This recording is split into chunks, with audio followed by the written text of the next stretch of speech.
If you needed a reminder just how big Caitlin Clark has become in the basketball world, the Indiana Fever handed it to you in the simplest way possible. One throwback photo and one bold caption, out of nowhere. The Fever dug into the archives and posted a childhood action shot of Clark to mark the anniversary of her breaking the NCAA Division I all-time scoring record. No glam pro shoot, no polished media day graphic. Just a little Caitlin mid-play, looking like any other kid who lives for the game. And across the top they wrote in all caps, "This is who became the all-time leading scorer." That was all it took. The post exploded across social media. Anytime the Fever posts about Clark, it moves numbers. But this one hit differently because it tapped into her whole journey. They followed it up in the caption by pointing out that 2 years earlier, she had literally rewritten the record books, surpassing a mark that had stood untouched for 54 years. They reminded everyone that she didn't just become the women's record holder. She passed Pete Maravich to become the all-time leading scorer in NCAA Division I history, men's or women's. For anyone who somehow forgot how insane that is, here's the context. Maravich's record of 3,667 career points had been sitting there since 1970, wrapped in mythology. He did in just 3 seasons at LSU, before the three-point line, and the number took on a life of its own. It was one of those that'll never fall records. Then Caitlin Clark came along. During her senior season at Iowa, in a home game at Carver Hawkeye Arena in February 2024, she walked in needing 18 points to pass Maravich. 18. For most players, that's a big ask. For Clark, that's a hot quarter. She didn't just creep past it late in the game either. She hit the mark in the first half. And the way she did it could not have been more on brand. She pulled up for way behind the arc, from the kind of range that made her must-see TV in college, and buried a deep three. That one shot pushed her to 3,668 points and beyond, making her the NCAA Division I all-time leading scorer across both the men's and women's game. The arena erupted, teammates mobbed her, and the record that had survived more than 5 decades was suddenly hers. Of course, she didn't stop there.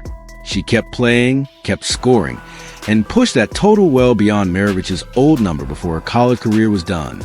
By the time she walked off the court as a Hawkeye for the last time, her place at the top of Division I scoring history was completely secure.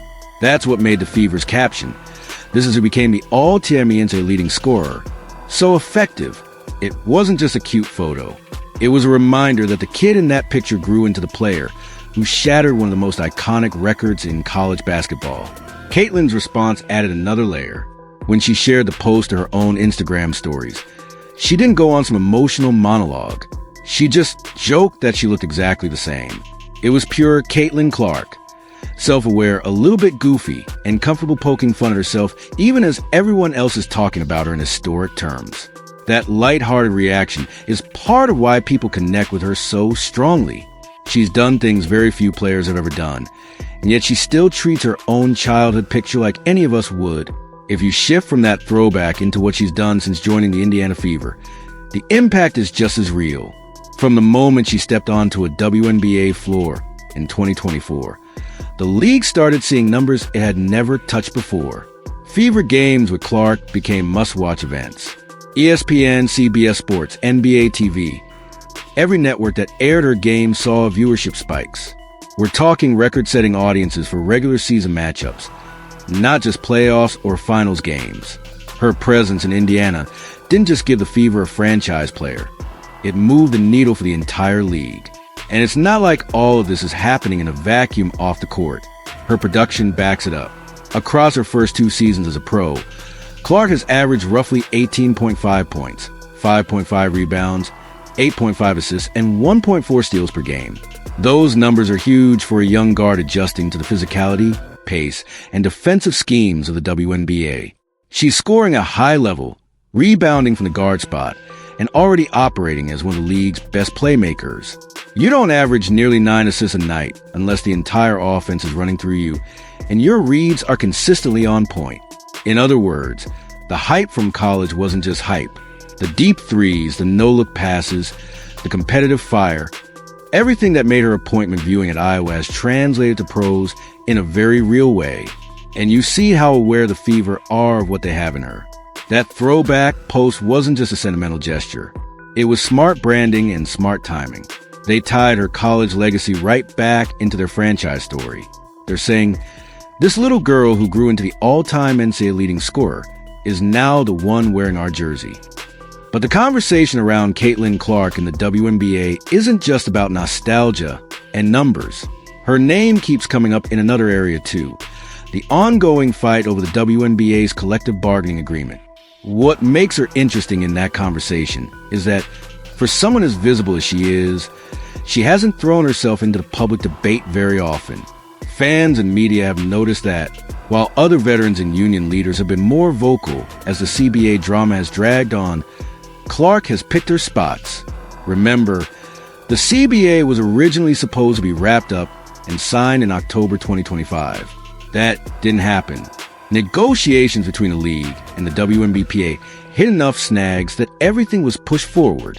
Now, there's a new deadline on the calendar, March 10th. And as that date gets closer, the stakes keep rising. Players are pushing for what they see as overdue changes. Higher salaries that reflect the league's growth, better travel and recovery conditions, more investment in marketing and benefits, a structure that doesn't force them to go overseas just to make a comfortable living.